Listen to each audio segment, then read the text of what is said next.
민주시의회 국회의원 이성윤입니다. 지금 대한민국은 초비상 상황입니다. 윤석열 파면 선고가 기약 없이 늦어지고 국민들은 불안과 분노로 광장에 쏟아져 나오고 있습니다. 국민들은 묻습니다.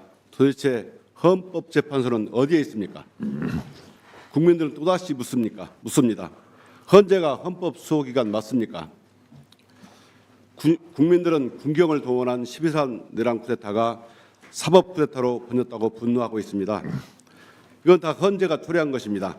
마은혁 재판관을 임명 안 한 행위가 위헌이지만 파면할 잘못은 아니라며 한덕수를 복귀시키고 헌재 스스로 권위를 땅에 떨어뜨렸습니다.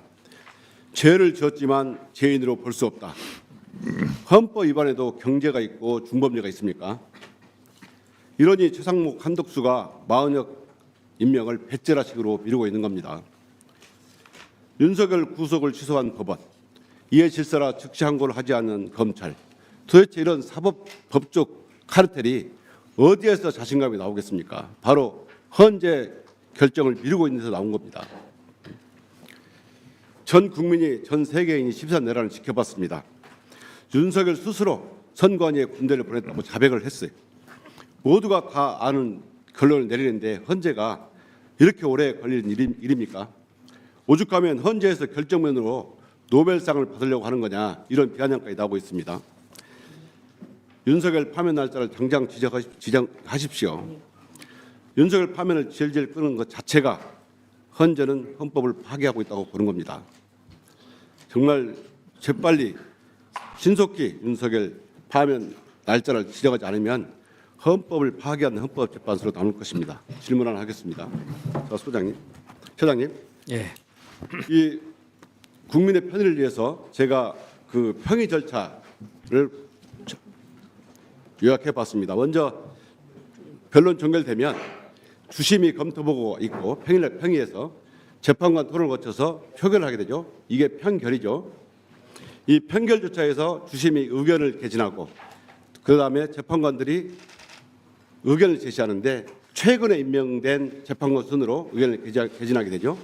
그러면서 인용이냐 기각이냐 이런 결론을 내게 되고 그런 다음에 결정서를 작성하게 되는데 초안은 주심이 작성하고 소수 보충 의견을 추가해서 결정을 확정하게 되죠. 이 절차 맞는 거죠? 실제 평의가 이루어지는 과정은 그 관여를 저도 안 했기 때문에 이 절차는 맞는 거 맞잖아요. 지금 그렇게 알려져 있는 거는 예. 맞습니다. 자, 그러면 국민들이 윤석열 탄핵 심판 변론 종결한 지가 벌써 34일이나 지났습니다. 그런데 지금 어느 단계에 와 있는지 되게 궁금해하고 있어요. 이거 어느 단계에 와 있는지 말씀해 줄 수 있습니까? 그 부분은 제가 확인해 드리기는 어려운 부분입니다. 지금 평결 단계에 왔습니까? 그것 역시 제가 확인해 드리기는 평의를 몇 번 열었는지 말씀해 줄 수 있나요? 그 횟수도 마찬가지로 제가 확인해 드리기는 어려운 부분입니다. 확인하는 문제가 아니고요. 이거는 변론 절차 연다, 몇 회 변론 절차 연다 하는 것처럼 행정적인 절차에 불과합니다. 이 정도는 국민들께 알려드려야 최소한의 헌법기관으로서 헌법재판소가 국민들에 대한 예의 아닙니까? 이 정도도 말씀 못 하십니까? 그 부분에 대해서 그 궁금해하시는 의원님의 말씀 취지는 충분히 공감을 합니다. 그러나 아니, 현실적으로 그 부분을 다 확인 드릴 수 없는 사정을 이해해 주시기 바랍니다. 결정서를 보여달라는 것도 아니고 평의 내용을 알라는 것도 아니고 몇 변을 했느냐, 어느 단계에 와 있느냐 국민들이 궁금한데 이것조차 말씀해 줄 수 없습니까?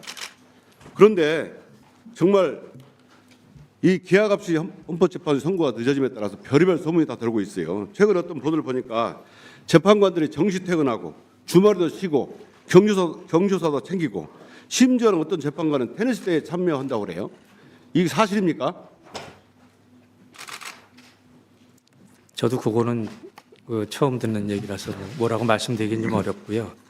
국민들은 하루하루 이 내란 속의 윤석열에 대한 파면 선고가 늦어짐에 따라서 그 불안하고 분노한 찬 마음으로 광장에 나와서 윤석열 파면을 신속히 해달라고 요구하고 있는데 이렇게 해서야 되겠습니까?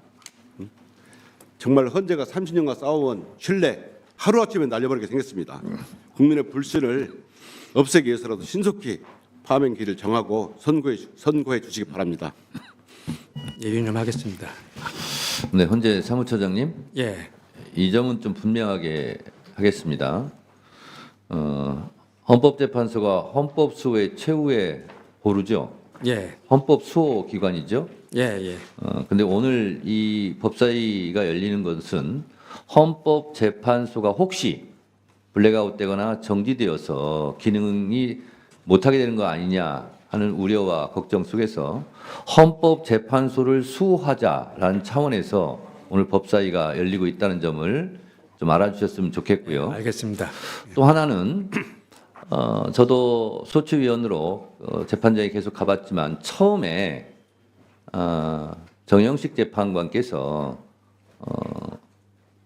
그 윤석열 측 법률 대리인한테 얘기한 걸로 제가 기억하는데 무엇보다 우선적으로 신속하게 윤석열 대통령 이 탄핵 심판을 먼저 하겠다라는 취지로 말씀을 하셨는데 그것과는 지금 결이 다르게 가고 있지 않습니까?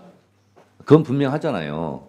그래서 왜 그런지 그 부분에 대해서는 최소한 국민의 알 권리 차원에서 헌법재판소에서 이거는 좀 밝혀줘야 되는 거 아니냐 하는 것은 헌재에 대한 예의를 갖추면서 헌재에 대한 국민적 최소한의 요구거든요. 그 부분에 대해서는 우리 처장님께서 뭐라도 말씀을 하셔야 되지 않을까 그런 생각이 듭니다. 여기에 한 말씀 먼저 하세요. 예, 제가 제 위치에서 답변 드릴 수 있는 범위 내에서는 최대한 말씀을 드리도록 하겠습니다. 제가 지금 말한 부분에 대해서는 할 말이 없습니까? 최우선 말씀이죠. 네네. 그것은 지금 심리 과정을 다 지켜보셔서 아시겠지만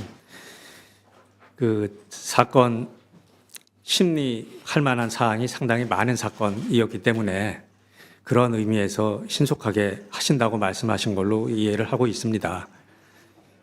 그러나 이제 선고 여부는 심리 결과 탄핵 사건이 한 가지 사건만 있었던 것이 아니고 여러 가지 사건이 같이 진행이 되는 상황이었기 때문에 진행되는 과정에서 재판부에서 여러 가지 사정을 종합을 해서 지금 현재와 같은 상황에 이른 것으로 그렇게 이해를 하고 있습니다. 좀 답답하신 부분도 있으시겠지만 그러한 사정을 좀 살펴주시면 감사하겠습니다. 네, 고맙습니다.